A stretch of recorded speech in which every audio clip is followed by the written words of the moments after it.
minutes. If you have not followed his Triple H horse racing podcast, you're missing out. It's one of the best podcasts in the country.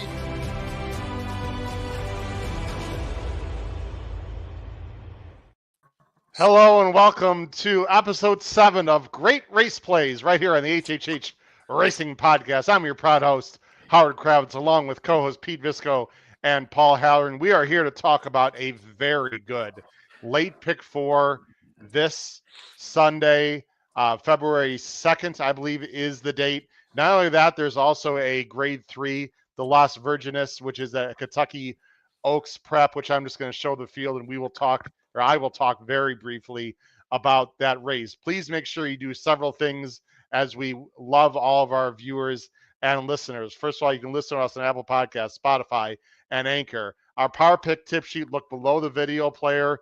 It's been very profitable. We had some good scores last week. It's very inexpensive. You can either purchase on a a monthly basis or a yearly basis. Again, for all information, look below the video player in the description for that. We also have a very excellent website, which some of you might not be aware of, especially if you're on the West Coast, hhhracingpodcast.com.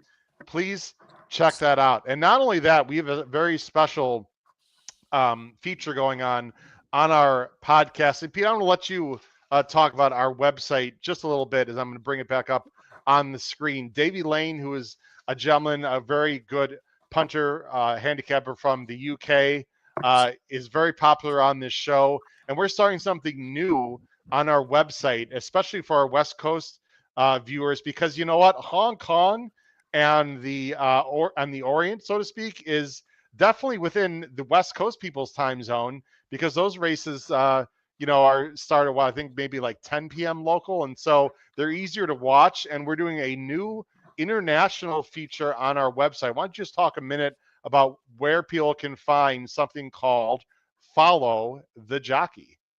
Yeah. Are you bringing it up on the I'm screen? going to bring it up right now, sir. Lovely. Here it That comes would be right better now. with a little There you visual. All right. So if you're on, this is our home page. And if you go to the little more drop down there, and for some people, it'll be the first one. For some people, it'll be the second, depending on the size of your screen. Click on Follow the Jockey there. And the quick idea, there's a little summary there. We won't read it on screen. You can read that for yourselves. But basically the summary is, and follow the jockey means with some of these big international races, and we see that with some of the U.S. jockeys as well, the jockeys, if you follow the jockey, you'll sort of say, oh, so-and-so is going from here and they're going out to Sha Tin because there's a huge race there, or they're going to Japan, or they're going to wherever. And what Davey Lane is going to do for us, and you see him with his lovely hat there in the photo, what he's going to do is he's going to summarize sort of a recap of maybe the prior month. We're not exactly sure of the timing, but we think like the prior month, and then talk about the upcoming weekend. And there'll be an update here where there's going to be sort of a summary of what the races are, what jockeys are going there, who they're going to ride, what the races are about. And then Davey's going to also add some selections and analysis as well. There's 2 options on there real quick. You can click the blog option, because Davey has put some, say, YouTube videos or just videos of certain races he's talking about in there. If you go to the blog option, the links are able to be clicked on and you can view those. Or if you don't feel like doing that, there's a PDF version where you could read everything. You just wouldn't be able to click on the links. It's the same information, just the links are different. So it's a new feature on the website. Hopefully you people are going to enjoy it. If you're interested in international racing, I think it's going to turn out to be a great tool. And it's going to probably be, we don't always know when the big races are coming up, aside from like Ascot. There you go. Thank you. Ralph wants you to sell those. I had the Italian horse racing one on the last show. Yes. Got it. These are homemade, Ralph. So I get them on Amazon. So they're not yet for sale on our store. But yes, if you're interested in international racing, or you're just not always up on which big races are coming up, this will be a great tool. And Davey's a great handicapper, so his analysis will be beneficial if you're a little bit uncomfortable sort of handicapping some of these international races. Yeah, so it's important to follow the jockeys. Obviously, Santa Anita knows jockeys that come from different countries. A guy named Frankie Dettori did not start his career in the United States. Neither did Fresu, neither did Flavian. I mean, anyway, a nice international mix of jockeys at Santa Anita, but it's important to pay attention where some of these jockeys go, gentlemen, when they're not at their home track. For example, Tom Marquand, who is the top rider in the UK, is going to be riding this weekend in I believe it Chile, or I have to look it up. I can't recall, but it's in the blog. I should just read the blog and find out. So, or Hong Kong, I believe. So anyway, we really appreciate people check that out, and then also email us or comment through the website. Do you like this idea? Do you want more information about foreign jockeys and big races throughout the world, especially during the wintertime? On that note, we are going to have a huge show, by the way, for the Saudi Cup coming up in 2 weeks. It's going to be a live show. Hope you'll join us for that. We'll be talking about that. Actually, it's in 3 weeks. We'll be talking about that more in detail. And then this Friday night, I will be on with Chappie to talk about the late pick 5 on Saturday, along with I believe Sky McKeever and a few other people. So Jeff Chapman, myself, Sky McKeever, a few others. So if you'd like to join us Friday night, it's on the Santa Anita. It's not our show. It's through the Santa Anita website and YouTube channel and X handle. Check out that preview. I think we're doing the not the coast to coast. I think we're actually doing for Saturday on the Friday night show. Okay, guys, here we go. A lot of people in the chat really appreciate it, like Juan Ramos. What's up, Juan? Hello, I'm new to following horse racing. Cool. Thanks for the info. Let's go, JJ Hernandez. Juan, you're exactly the kind of people that we'd like, man. Thanks for joining the show. Juan, spread the word about the HHH Racing Podcast. We're on live every Thursday night at 9:30 Eastern, 6:30 out on the West Coast. If you're out there, we talk about the late pick 4 on Sundays. All right, let's get into it, guys. What I'm going to do very quickly is just talk about the Las Virgenes. It's race 3 on Sunday. I'm just going to mention it, guys. It is a small field of 5. There's 2 Bafferts. Tenma is going to be the favorite, I would assume. Cipriani, that filly ran very well first time. However, it was 6.5 and it was in a slow time. So I'm very curious to see what that filly for Baffert will do. I'm assuming the other Baffert will be the favorite. I'd be shocked if they were battling each other up front. And then Dean Pedersen and Pereira, they've got a nice horse with Our Moonlight, the number 3 guys, who is a Tappet filly. So that is points to the Kentucky Oaks. We'll see what West Coast horses are going to be vying for big time points and spots in this year's Kentucky Oaks. Let me go ahead into the late pick 4 now, guys, on Sunday. Again, late pick 4 on Sunday at Santa Anita. It starts in race 7 and it starts at about 3 p.m. Pacific time. Let's look at the field, guys, for the first leg of a very, very challenging late pick 4 on Sunday. $61,000 purse is the opener for the pick 4. mile and a 16th for older horses. It's a field of 8. We do not have morning lines right now. I would be absolutely shocked if the morning line favorite and post time favorite, guys, was not number 7, Eagles Flight. This is a very famous horse that we all know about. It's a half to Flight Line, who did not win his debut race, but he did run very well. Sadler and Pratt. Let's see where we are going with our top picks, gentlemen, which will be coming up on the screen right now. I'm going 7-4-1. Paul's going 7-4-1. Pete is going 7-3-1. Gentlemen, it is very hard to get around Eagles Flight. Paul, let you talk about this very, very talented and well-known horse, because he has a famous relative, and that is, of course, his brother, right? Brother? Yep, half-brother. Half-brother. Half-brother. Flight Line. Talk about Eagles Flight. Lost by 4 to a very good horse, though. Miramati, Paul, first time out or second time out. Yeah, when I saw that running line, Howard, before I watched the replay, you said, "Geez, Miramati's been disappointing." But if you look at it a little deeper, it did take him 9 starts to break his maiden, which he did by 10. But 3 of those starts were non-maiden races. One was the Grade 1 Del Mar Futurity, in which he ran second to Prince of Monaco. Miramati might be just figuring it out at age 4, and who knows, could be a real force in the older horse division. So based on that and how this horse, there are 4 horses coming out of that race, I believe, Howard, in this Yes. race. and he was clearly in front of the other three. So, using some Jesuit logic, that's half the field he has beaten. Miramati's not here anymore, so he's got him beaten. So that only leaves a few.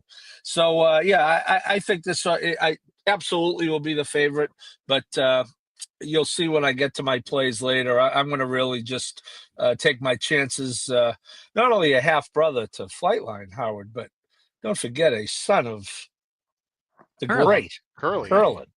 Oh, absolutely. So yeah, I think and a 90, 89 buyer right out of the chute comes back with a 90.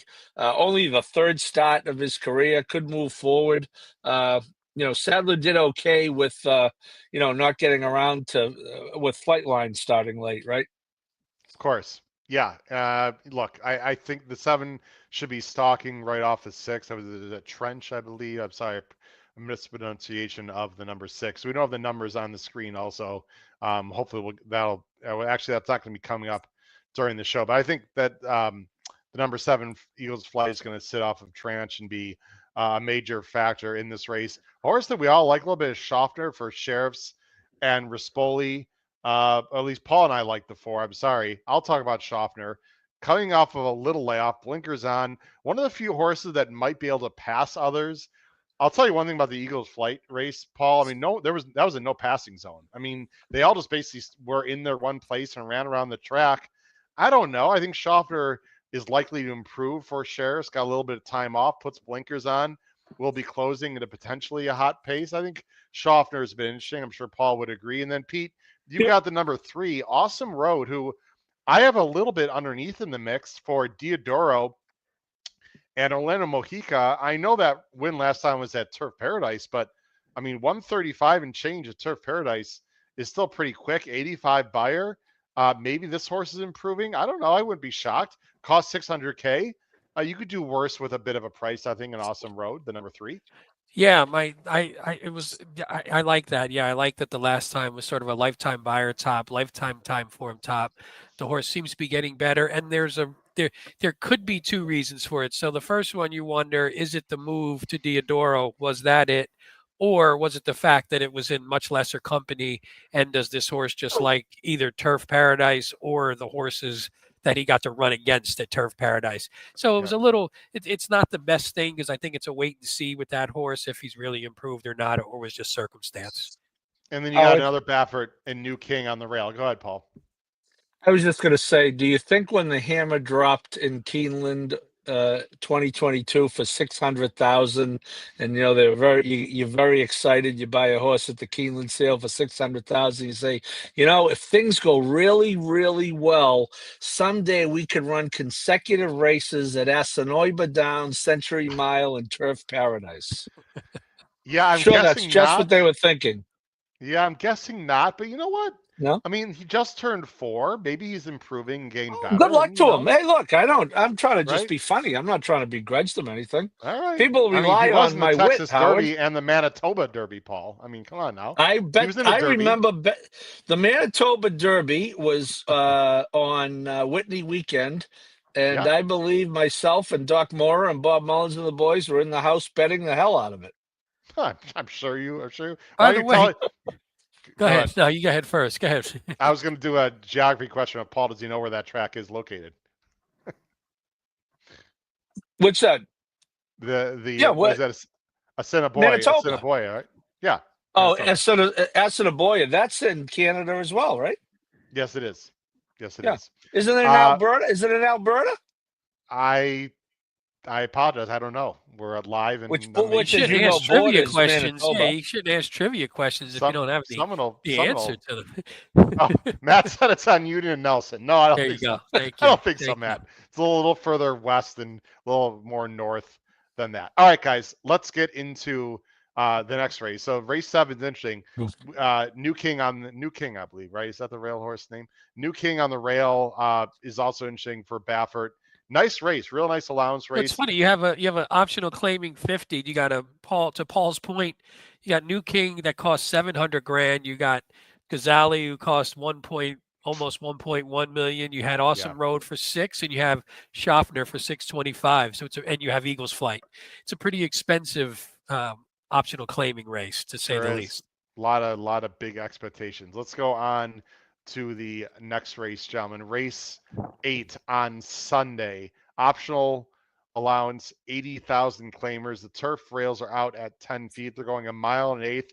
This is sort of similar to the race we just handicapped, guys, in the sense that it's nice older horses of a high class level. They're trying to, make a name for themselves and maybe just off of a stake effort. Again, we do not have morning lines. We can speculate on who that might be, but let's go ahead and put up our picks right now. There are two horses in for the 80. That's number 5, Sarwar, and number 7, Escape Ours. They're both in for that 80K. Let's go ahead with our picks. I'm going 6-2-8.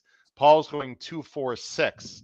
And Pete is going 8-6-2. We're going 3 different horses on top, some similarities underneath. Pete, you're going to go with Man Among Men for Mandela and Pratt, the 8 horse. Go ahead. Yeah, I actually have a little bit of personal history with this horse. Through my old days when I used to participate in my racehorse. This was one of the horses that I had a tiny fractional share of, and he was actually my favorite horse. And he's just had some bad luck. He's had some injury luck. It took some time to get him on the track. Then when he was on the track, as you could see, there's a big gap from September 22 to February 24. But when he's been on the track, he's been pretty good. And that last race notwithstanding, but you see off of that, he's had to take some time off again. So I always had a soft spot. I really liked this horse. I thought he had some talent. Now he's getting Pratt up. He fired last time off that really long, super long layoff. He came back, fired an 89 buyer, finished a nice second going down the hill at Santa Anita. Now he's off a shorter layoff, but at least it shows he could fire off a layoff. You're getting Pratt back up now. I think he's always been tactical enough where I think he can sit a really nice trip. And if he's sharp enough, I think he can take advantage of that. If he can get the spot that I think he'll get, and Pratt usually does, I think he's got a good shot, even though he's coming off a little bit of a layoff and maybe not the best last race. And then last thing, the Mandela-Pratt combo, not surprising. 37% win, 71% the money in turf routes at Santa Anita. So You team those two up together, you're probably going to get a good run out of your horse. Whether he can win, it's up for grabs, but I'm going to give him a shot. Yeah, look, Mandel's been very patient. So do the connections guys. This is a 6-year-old with only 6 lifetime starts. But I mean, in February of last year, almost a year ago, came off a 1.5 layoff and ran an 89 buyer, for goodness sake. So I guess you could say, well, I'm concerned about the layoff again, but the works are very good. And I'd like to see the workout report. The times look good. And I think this Man Among Men is ready to fire a big shot. I'm going to go 2 doors to the inside, number 6, Cathal, who I think is interesting. This is only a 4-year-old. He's going to have to improve, gentlemen, as I go full screen here. But I like Sadler and Barrios. I think he's getting better.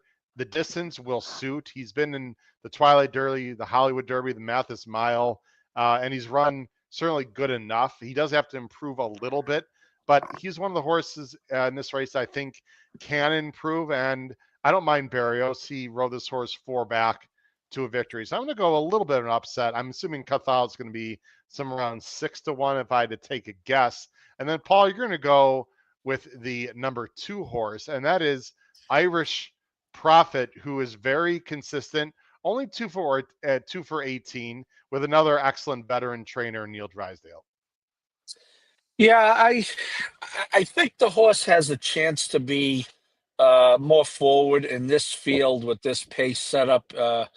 Hernandez was on him last time and was way back, but I think the 3 should blow out of there in this race. I think coming off the shorter distance and extending out to the 1 1/8, that's a big jump. And I just think the 2 has a chance to be forward enough to kind of get the trip that Pete was talking about with the 8. And I also, I can see that, Pete. And I'm not sure. I looked at this 8 long and hard and didn't end up putting him in there because I put Howard's horse 3rd. My only concern with him, Howard, is he going to be too far back in a race that I don't anticipate the pace to be that hot. So I played the 2 based on the trip, and of course I played the 4 second Howard, who's also going to be far back. So, but yeah, I played the 2 based on that type of trip that I think he can get, and especially with Hernandez. Yeah, I hope the 2 is more forward. He hasn't won in a year, but he's faced some good horses. You know, we Zio Joe is running. Yep. I think on Saturday. El Patente is a good horse who's speedy. He had no shot in that race, so I don't like the fact that he's 2 for 18. But I like a lot of other things. I've got this horse in second. I have Rich Profit. Nice race, guys. Very nice allowance rates going mile and eighth. Pete, final thought, and we'll go on to race 9. Yeah, I just wanted to mention the horse that you briefly mentioned, but none of us had in our top 3 was the 3. Is it the 3? Red Cross Knight? Yes. Yes. The Yes. 3. The one thing I liked, and I didn't put him here, but I don't have the stats exactly, but John Sadler, he's a little bit better second off either a claim or a trainer switch. This is first off, and he even did it with this horse last time. He got him from Hollendorfer. So this was one that I was actually going to put maybe in my stable and say I didn't necessarily like him to win here, but I was going to keep an eye on him for next time out. So if anybody does that, if anybody keeps a stable or anything, just maybe keep an eye, see where he shows up next, and see if he's in a spot where he fits. Maybe Sadler has him ready next out. If he doesn't run, maybe his best race here. Santa Anita's done a great job. They're betting, guys. They have a lot of low 15% takeout bets. The last race that we just talked about, race 8, is the start of the $3 late pick 3. And this race 9 we're about to talk about is the start of the $5 double. Again, 15% takeout. You definitely want to get interested in that. Let's find out a little more about those 2 bets right now. Now offered at the Great Race Plays. $3 late pick 3 featuring the last 3 races. $5 late double on the last 2 races. Both with a player-friendly 15% takeout. Every race day at Santa Anita Park. Or however he does it. I don't know. I was trying to do the Frankie thing. I'll figure that out. These last 2 races, boys, wow.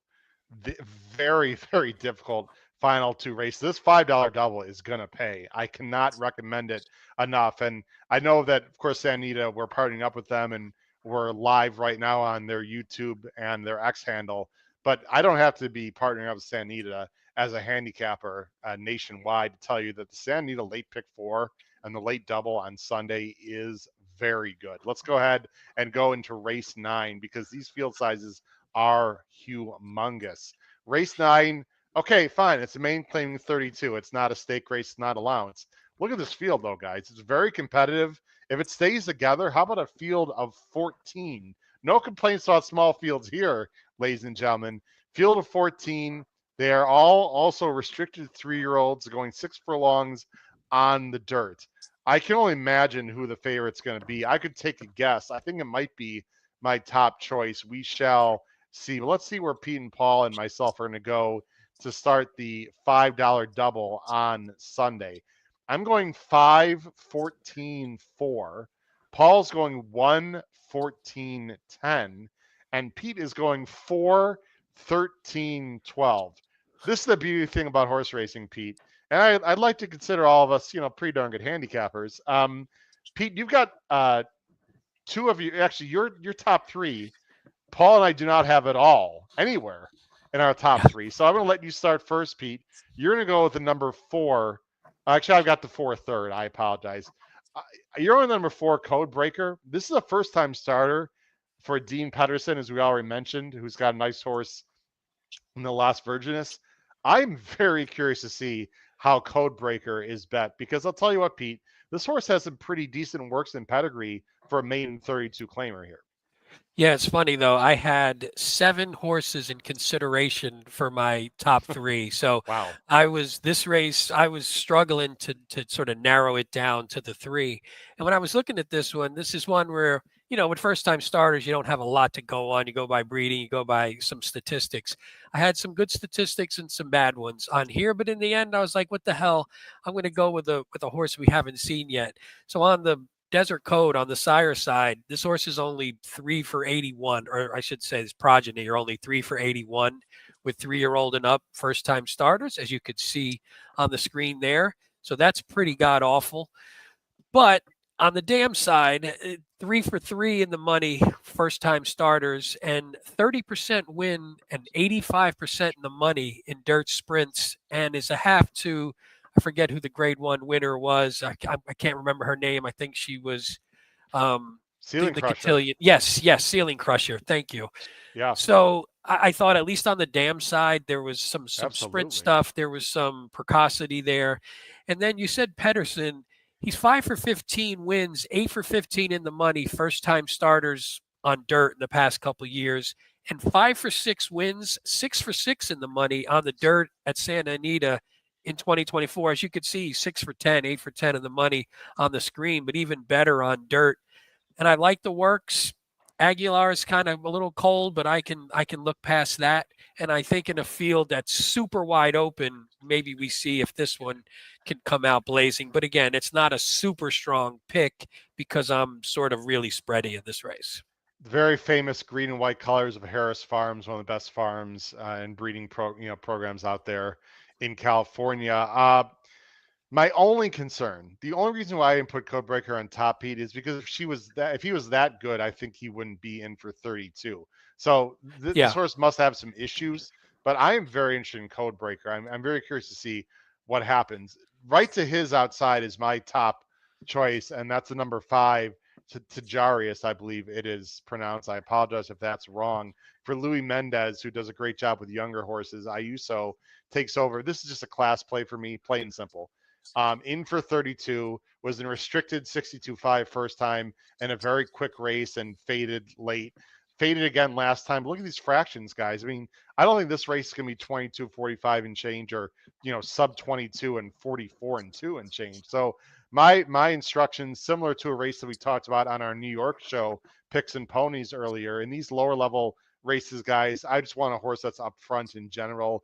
I hope Ayuso's on a dead send. Maybe you can just clear the inside 4 horses, guys, and wire the field, or be somewhere very close at the start of the race, and of course finish first. In my opinion, 50 and 54 buyer, that's good enough in this field. I'm going to go with the number 5. I believe it's pronounced Jarius, I believe. By the way, real quick, one thing we like to talk about on here, you said 50-54 buyer, got a 79 time form, and you can't see it on the screen there, but got an 84 in the second race. So the time form likes the races a little more. So if you were looking at time form to buyer, this horse would even be a little bit more of a standout from a figure standpoint. Paul, the 1 is fascinating. I don't know what to do. That's the right word for it. Yeah. Just Deal. This is a Bob Baffert, who I've heard has got a few decent horses in his barn. This is not one of them, with all due respect. Was in for 32. First of all, how often do you see that for Bob Baffert? Right. Last year, as a 2-year-old, that was bought for $85,000. It's not like one of his bigger buys, obviously, but this is a good magic gelding out of a Tappet mare. Was in for 32, right? Then there was a claim that was voided in October. He did win, but he won with a 38 buyer. He was DQ'd out of that race when he was a little bit goofy in the lane. Now he comes back here. I mean, boy, I understand people that want to take him, but I can't trust this horse as far as I can throw him. And with my bad back, Paul, I can't throw this horse very far. Yeah.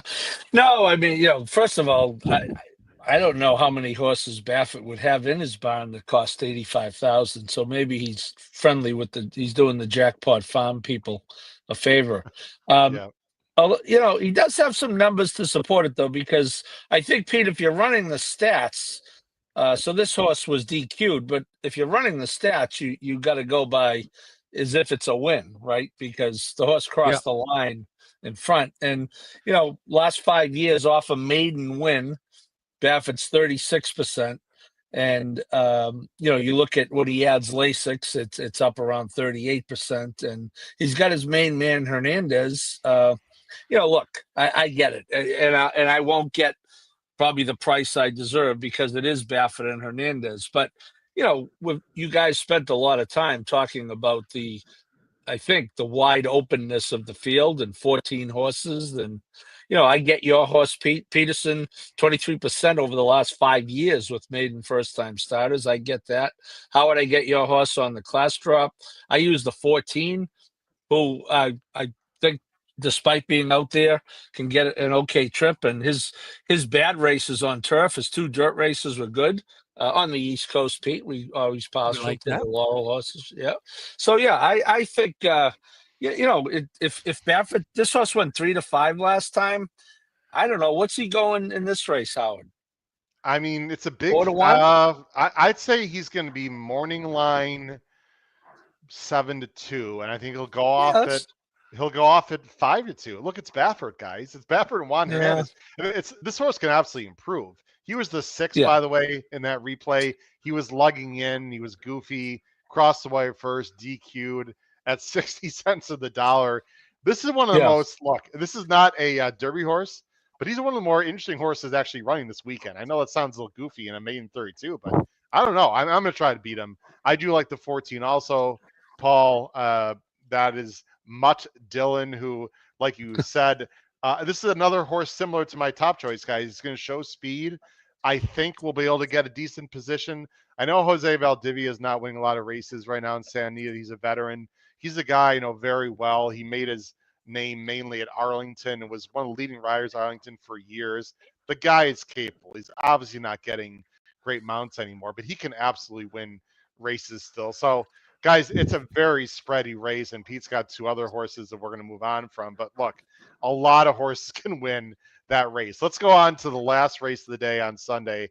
That's going to be the payout leg. So this is a huge leg, guys. It ends the turf pick 3. It ends the $3 late pick 3. It ends the $5 double. And I'll tell you what, this is no bargain either, as I'm going to bring it up on the screen right now.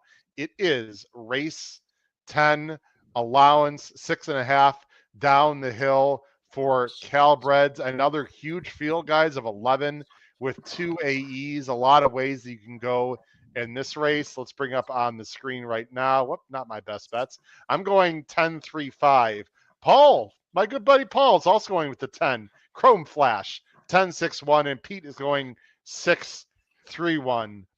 Pete, you're going to go with number 6, Desert Rocket, for Simon Callahan and a guy named Flavian. What do you like about Desert Rocket to close out the day, Pete? Well, anybody who watches these shows with us know I always wind up landing on Pratt one way or another. Fortunately, though, because he wins a lot of races, so that's not a bad place to land. There's a couple things I like. This one, from a time form standpoint, is the top late pace, and it's expected, at least from a time form figure standpoint. It looks like it's supposed to be a bit of a hot pace. Broke the maiden finally in the last race. Did it here at Santa Anita, which I like, and did it at a mile, which you could say the 6.5 down the hill and plays a little bit sort of similar enough, I think, to a mile. So I'm not too upset by that. He got his co-lifetime buyer tops in his last 2, so he shows some improvement, at least from a figure standpoint. He's at least leveling out a bit, but that level is good enough, I think, to win this race. And I think he's second off the layoff here, so maybe he's even a little sharper, and you could see the move forward. And if we get a move forward, I'll like that. The only thing that was really weird to me was he finally breaks his maiden. He takes blinkers off for the first time in his life, or they take blinkers off him. He didn't take the blinkers off, and he wins, and now they put the blinkers back on. That was a little weird to me. I'm not sure why that would happen, but either way, hopefully they're seeing something to where maybe they just don't need them, or maybe they did see something to maybe sharpen him up, I should say. And I think if he improves from here, he's got a good shot, and I love having Pratt in the irons to guide him along the way. Yeah, nothing wrong with Pratt. And Rispoli's excellent, obviously, also. But I wouldn't exactly say Flavian Pratt is a downgrade. We love the people in the chat, guys. Jim Pilars loves the $3 turf pick 3. Jim is from Buffalo. Jim, thanks for joining the show. Matt Miller, good friend of the show, one of the best contest players in the world, says it's counterintuitive, but actually the higher minimums produce better payouts. Absolutely. I personally like the higher minimums, and maybe everyone doesn't, but their handle's been very good. We love the people in the chat. And ladies and gentlemen, we have almost 400 people watching live right now, many of them on the Santa Anita X handle. We really appreciate it. Please make sure you subscribe to the HHH Racing Podcast look into our Power Pick tip sheet. It's below the video player. Information is on the screen right now. You can subscribe to it monthly or yearly. It is one of the best values around with a very high ROI. And we do talk about Santa Anita on a weekly basis. And we always have more details on the Sunday late pick 4 in our Power Pick tip sheet as well. Paul, you and I are going with the same horse here. And that is the number 10, Chrome Flash. Anytime you hear a Chrome in a name, you know, maybe a second generation of Chromies are going to be out at Santa Anita. Those who like California Chrome, no relation, I don't believe, with the breeding. But anyway, this is a dancing candy cult 4-year-old who gets a great post. My guy Valdivia. Paul, I hope people see that and say, I don't like Valdivia, because that's fine. It's going to make our price better. He knows this horse well. This horse has done absolutely nothing wrong in his last 3 starts. It is improving and just fits very well in this spot to me. Yeah, I agree, Howard. I think you articulated that pretty well. I think his last 2 races, even though he didn't threaten in the other race, that was, I think that was a 5 at Del Mar, if I'm not mistaken. Yeah, that was a 5 furlong at Del Mar. And the number came back, the race came back fast. And, you know, he's coming off what is by far his best career race. And I think, certainly, I think a duplicate of that wins this race and might win it easily. But I'm not so sure he has to duplicate an 88, Howard. I don't know what you thought. I think if our boy Jose, although you are very brave trying to get him to bring back the late double, yeah, he's closes there. He's just inside the horse who wins, I believe, right, Howard? Yes. Yep. That was afternoon nap, who got a 90 buyer. Yeah. I mean, it's gonna be interesting to see Harris Farms, by the way. It'll be interesting how that race shapes out, because that buyer does stick out compared to some of the other races. So maybe that buyer's a little bit high. We're obviously hoping it is not, and that it's accurate. That was 107-4 for 6 furlongs. I know the rails were out, but that is quick. That's cooking. Yeah. Right. And he, you know, he did have a little trouble, you know, Yeah. I'm not going to say it cost him the race, but he did have a little traffic. And yeah, I think the only issue, Howard, is, you know, we're going to 12 to 1, 45 to 1, 27 to 1, 32 to 1. And, you know, you and I are going to get, what are we going to get on this horse? I don't know, 4, 9 to 2. 4 to 1, 9 to 2. The open field, right? I mean, it's a big field. It is a big field. So, yeah, I think it's, I think when I get to my picks, I think I was 3 deep in the race. Yeah. I wanted to play the 1, Howard. I think too far back, you know, being pinned down inside, going down the hill, and most likely being last or close to last. I just think he's going to have too much work to do. I put him 3rd. Maybe. Hey, Paul, wait, hold on a second, Paul. Hold on. Let me refocus. Yeah, there we go. Okay. We now have 300 viewers. Yes, that cut them in half. Yes. Well, maybe refocus is going to cause some havoc in the stretch. Oh no, that's going to be havoc. Is going to cause some havoc. All right, enough with the puns. Havoc can win also. That's a 3 for Dettori. Puts the blinkers on. Look, this double. I can't say enough. Look, you're not always going to get grade 1 fields anywhere in the country or the world. I want big fields. I want big competitive fields. That's why Turfway is doing so well also, guys, or at least one of the reasons. There is no reason not to play Santa Anita's late pick 4 this Sunday. I think, guys, this particular late pick 4 is the best late pick 4 we've done since the opening weekend. This is a really good late pick 4. I hope people are interested in it. And if you are watching the show, I'm sure you are. And of course, bet into it. Let's put up our best bets. Paul, you're going to go to race 7. You're going to show everyone a $1 pick 4, raising the money there. It's a 50-cent minimum. But Paul's like, nah, I got the big bucks. I'm going to go with a $1 pick 4. 7 with 3, 4, 6, 8. With 1, 5, 10, 14. With 1, 6, 10. That is a 1 by 4 by 4 by 3. No, I think it was supposed to be 2, 3, 4, 6, 8. Okay, I'll add it. I think that's what you sent, but I could be wrong. Rumor has that I had a little tech issue earlier tonight. So Pete, where you betting? Pete, where you betting that one, Pete? Now I put a space where I didn't want to put a space. Sorry. Well, anyway. Well, it's because it's For I think all our people- new viewers, there we it's go. not normally like this. So I think Yeah. Howard's just It's a having long- one of those it's a long days. day. It's It's all been a long good. It's a day. six. Yeah. It's only a $30 ticket for 50 cents, Howard. It's only a $60 ticket for $1. So there. There you go. Let me read it again. 7 with 2, 3, 4, 6, 8 with 1, 5, 10, 14 with 1, 6, 10. You're just all in on Eagles Flight, Paul. Which, if Eagles Flight is 3 to 5, would you suggest bettors just skip the pick 4 and play the pick 3? Not that we don't love playing bets at Santa Anita, but from a pure wagering standpoint, do you really want to single a 3 to 5 to open a pick 4? I would say in principle, no. But looking at those last 3 legs and how spread out I am, True. I might be willing to gamble that I can get 2 prices because you need 2, but in principle, point. no. Good point. Pete's best bets. He's just going to make it simple. He's going to do race 7, and he is playing.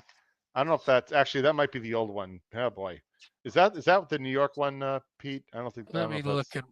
tell- Yes, No. that is not correct. Can you please tell us your best bet? I Pete? am going in the 7th race, a Yes, sir. double the 7 into the 8, which Okay. is the Eagles Flight. Eagles Flight into who's the 8? Man Among Men.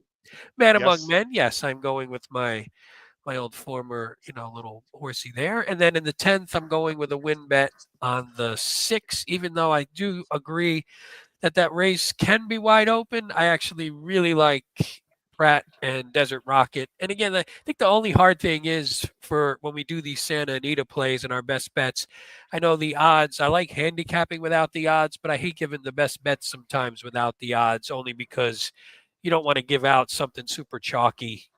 And, we don't really have that opportunity to know one way or the other before we give them out. No doubt about it.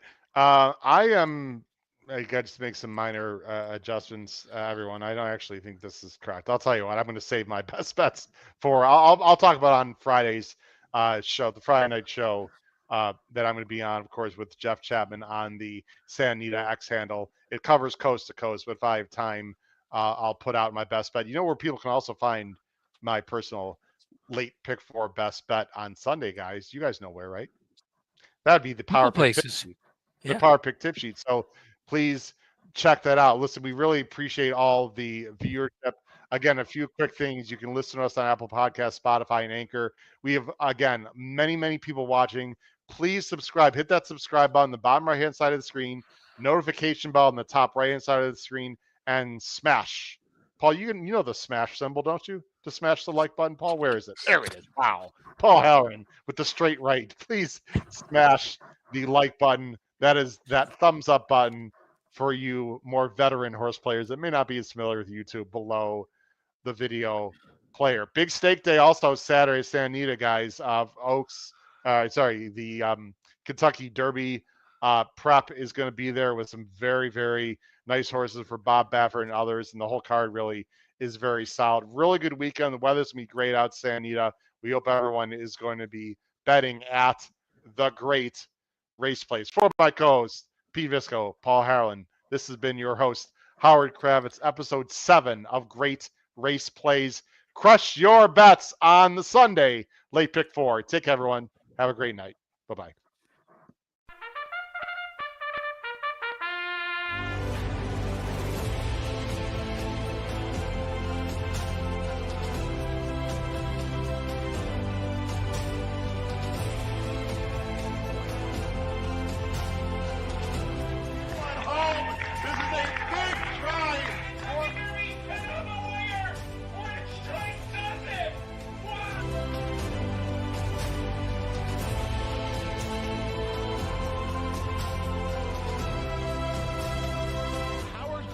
If you have not followed his Triple H horse racing podcast, you're missing out. It's one of the best podcasts in the country.